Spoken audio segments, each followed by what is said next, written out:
কেন মুখ বাঁকা হয়ে গেছে? ওষুধ খাওনি? তাহলে ওষুধ খেয়ে নাও। রিলস করছো কেন? বিশ্বাস করো বোন, এইভাবে যদি তুমি বলে বেড়াও তাহলে তোমার কষ্ট কেউ বুঝবেই না। সঠিক বলেছেন।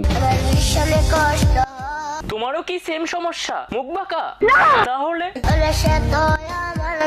ও আচ্ছা, বুঝতে পেরেছি। তাহলে এই বাচ্চা তোমার নয়। তাহলে এই বাচ্চাটা কার? জানি না। তোমার জানতে হবে না, তোমার জানতে হবে না, আমি জেনে গেছি। আর আমার কাছে ব্যাপারটা ক্লিয়ার হয়ে গেছে। তুমি তোমার হাজবেন্ডের সাথে ঝগড়া করেছো এবং ঝগড়া করার পর অন্য জনের সাথে তুমি রিলেশনে গেলে এবং ওই রিলেশনে যাওয়া মানুষটার এই বাচ্চা। ছি ছি ছি। এই ভিডিওটি শুধুমাত্র এন্টারটেনমেন্টের জন্য বানানো। ভিডিও দেখবেন, মজা নেবেন আর ভুলে যাবেন। গায়ে মাখবেন না কিন্তু বাবা। Thank you. কি বস, ভালো তো? So hey guys, I am Debraj, you are watching my channel লম্বা ছেলে। তো বেশি ভাট না বকে আজকের ভিডিও শুরু করা যাক।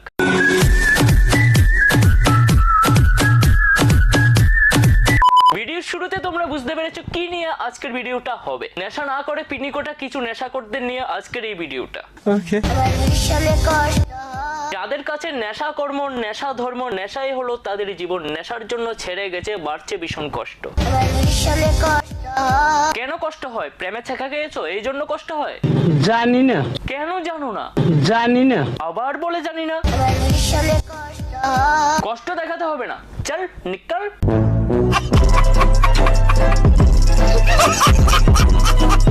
এই নেশার গান যুব সমাজের উপর কতটা প্রভাব ফেলেছে সেটা বোঝা খুবই কঠিন। আমার কাছে সব থেকে খারাপ লেগেছে এই তিন ভাই বোনের ভিডিও দেখে।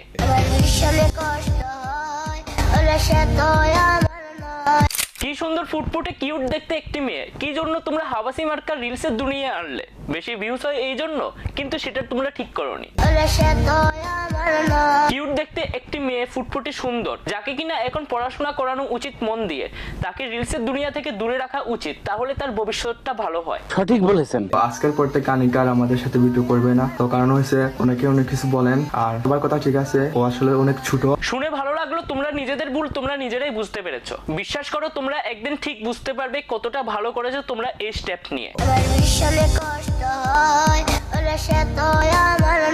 এবার আসি গানের ক্ষেত্রে। এই গানের অরিজিনাল সিঙ্গার হচ্ছে এই ছেলেটি। আমার ভীষণ কষ্ট হয়, আর সে তো আমার নয়।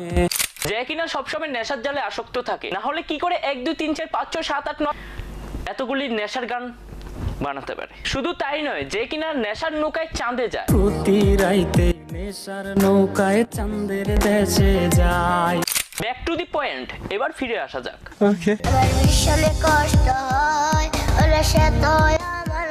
এই গানটি যে কভার করিয়েছে তার এইটুকু কমন সেন্স নেই যে এইটুকু ছোট মেয়েটিকে দিয়ে কিভাবে নেশার গান কভার করা যায়। আসলে সে একজন পথ শিশু, কোথাও হয়তো গানটি শুনেছিল তাই সবসময় গেয়ে বেড়াতো। আমার টাকা নেই বলে আজ তুইও গেলি চলে, তুই ছাড়াই আমার আজ ভেতরটা জ্বলে।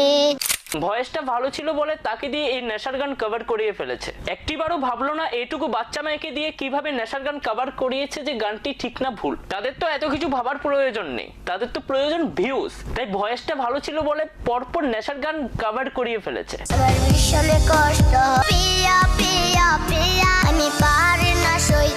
সবকিছু ঠিক আছে, ভয়েসটা ভালো ছিল তাই গান কভার করিয়ে ফেলেছে, তাই বলে নেশার গান কভার করানোটা ঠিক হয়নি। হয়তো আজ বুঝতে পারছে না তারা, কিন্তু 2-3 বছর পর ঠিক বুঝতে পারবে। এইটুকু বাচ্চা মেয়েকে দিয়ে নেশার গান কভার করানোর ফলে সমাজের বাচ্চা বাচ্চা ছেলে মেয়েদের উপর কি প্রভাব পড়তে পারে সেটা বুঝতে পারবে তারা 2-3 বছর পর। আমার কথা হয়তো অনেকের খারাপ লাগতে পারে, তারা এমন কি ভুল করেছে যে একটা অসহায় মেয়েকে ভালো জায়গায় নিয়ে যাচ্ছে, ঘোড়ার ডিম হচ্ছে। 2 দিন পর বাদাম কাকু এবং রানু মন্ডলের মতো অবস্থা হবে, কেউ মনে রাখবে না ভাই। ভাইরাল হলে যে কোনো জিনিস নিয়ে মানুষ কিছুদিন মাথামাতি করবে, কিন্তু কয়েকদিন পর আবার ভুলে যাবে তারা এবং সেই জিনিস আগের মতো অবস্থা হয়ে যাবে। আচ্ছা মানলাম মেয়েটির ভয়েস ভালো, তাই বলে কি নেশার গান?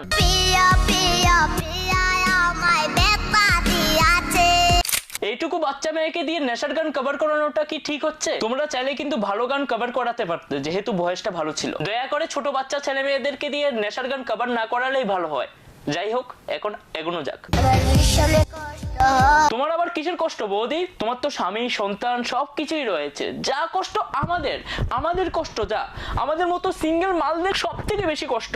একটা বিয়ে করতে পারিনি আর একটা গার্লফ্রেন্ড পর্যন্ত নেই, তো আমাদের কষ্ট না? তোমার কি কষ্ট বৌদি? তোমার তো বাচ্চা রয়েছে, স্বামী রয়েছে, সবকিছুই রয়েছে। বিয়ে হয়নি ঠিক আছে, কিন্তু একটা তো জিএফ থাকার কথা না? কি কষ্ট আমাদের। তোমার আবার কিসের কষ্ট? ও আচ্ছা, বুঝতে পেরেছি। নোংরা ভিডিও বানানোর জন্য পাবলিক রাম ধুলাই দিয়েছে। মনে রাখবে, পাবলিকের মার আর কেওড়া তোলা পার দুটোই সমান। समझ रहे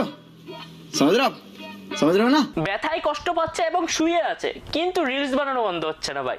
আলাদাই তো। নেশার গান নেশাখোরদের সাথেই যায়। কিরে ভাই, দিন দুপুরে মেরে দিলি নাকি? गजब बेइज्जती है।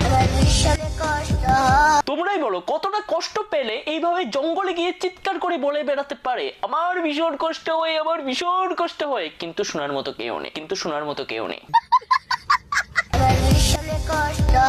কেন? বিয়ে দিয়েছে মানে ব্যথা, তাহলে এখানে কি? ডক্টরের কাছে যাও, ওষুধ খাও। সঠিক বলেছেন। কেন কষ্ট হয়? মোটা বলে বিয়েপ নেই? চাপ নিও না।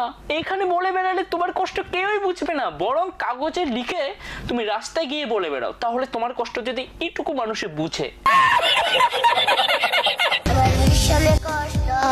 তোমার আবার কিসের কষ্ট? এত কিউট দেখতে তুমি, তাও তোমার জীবনে কষ্ট ভাবা যায়? ও বাবা, কি কাব্য মারা কথা রে বাবা। আম চুরি হয়ে গেছে এই জন্য কষ্ট? চাপ নিও না, তুমিও অন্যজনের গাছ থেকে আম চুরি করে আনো, তাহলে কষ্ট শেষ। अरे कहना क्या चाहते हो? ওয়েট, এখন দেখছি ইনস্টাগ্রাম থেকে কষ্টের ওষুধ পাওয়া যায়, তাহলে চাপ কিসের? যাদের কষ্ট মনে, তাহলে তোমরা ইনস্টাগ্রামের সাথে একটু যোগাযোগ করে নিও, তাহলে কষ্টের ওষুধ পেয়ে যাবে।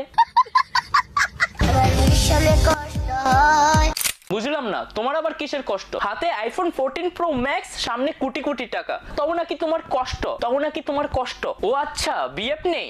চাপ নিও না, আমি আছি। না মানে খুঁজে দেবো আর কি।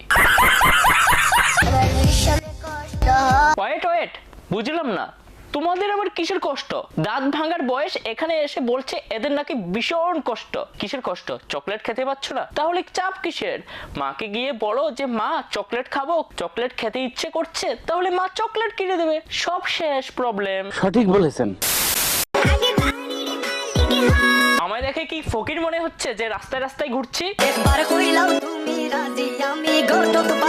মাফ করবো, টিকটকার বিয়ে করবো না। আগে ইজ্জতের মালিক হও।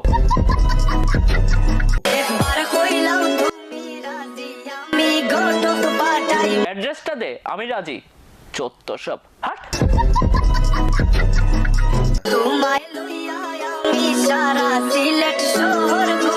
সারা সিলেট ঘুরতে যাব, কিন্তু টিকটকারদের সাথে নয়।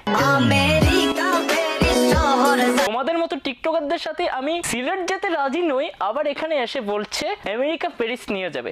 আচ্ছা বলো তো, আমার কপালে কি বড় করে সি লেখা আছে? একটু বলো তো, তোমরা ভেবে বলো তো, কমেন্ট করে বলো তো, লেখা আছে কি সি বড় করে? गजब बेइज्जती है।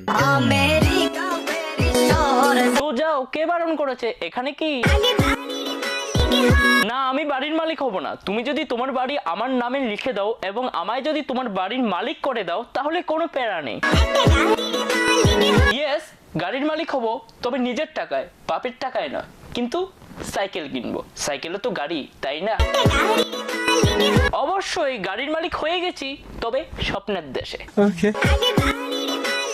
ওয়েট, একটা গাড়ির মালিক আর একটা বাড়ির মালিক হয়েই যাব, কিন্তু তারপর বিয়ে করব, বাট পালিয়ে নয়। আমার অনেক দিনের ইচ্ছে, আমি পলাবো, বাট টিকটকার এন্ড মজলা স্টার নট এলাউ।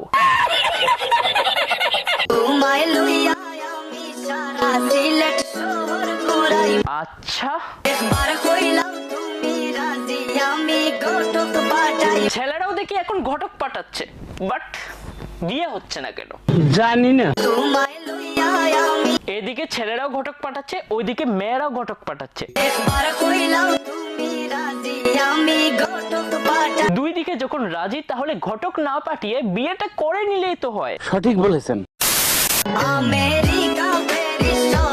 ওয়েট, এবার বুঝতে পেরেছি কেন মেয়েরা গরিব ছেলেদেরকে রিজেক্ট করে দেয়। কারণ গরিব ছেলেদের যদি বিয়ে করে তাহলে তারা আমেরিকা প্যারিস যেতে পারবে না, আর ধনী ছেলেদের যদি তারা অ্যাকসেপ্ট করে নেয় তাহলে আমেরিকা প্যারিস সব জায়গায় যেতে পারে এবং বিলাসবহুল জীবনযাপন করতে পারবে। Talent talent talent, this is called pure chhapri talent. হয়তো তোমাদেরকে কিছুটা আনন্দ দিতে পেরেছি আজকের এই ভিডিওটি, তো আশা করি তোমাদের ভালো লেগেছে। যদি ভালো লেগে থাকে তাহলে like, share, comment and subscribe করে দিও। আর 100K করে দিও বস, 100K করতে হবে আমাকে। তো নতুন ধারায় নতুন ভাবে ভিডিও আসতে থাকবে আমার চ্যানেলে এবার থেকে। তো তোমাদের যদি ভালো লাগে তাহলে আমাকে বলো আর কাদেরকে নিয়ে এইভাবে ভিডিও বানাবো। তো যদি মজা লাগে এবং তোমরা যদি এন্টারটেইন হও তাহলে তোমরা সাবস্ক্রাইব করো, ঠিক আছে গাইস? বাই, দেখা হচ্ছে পরের ভিডিওতে।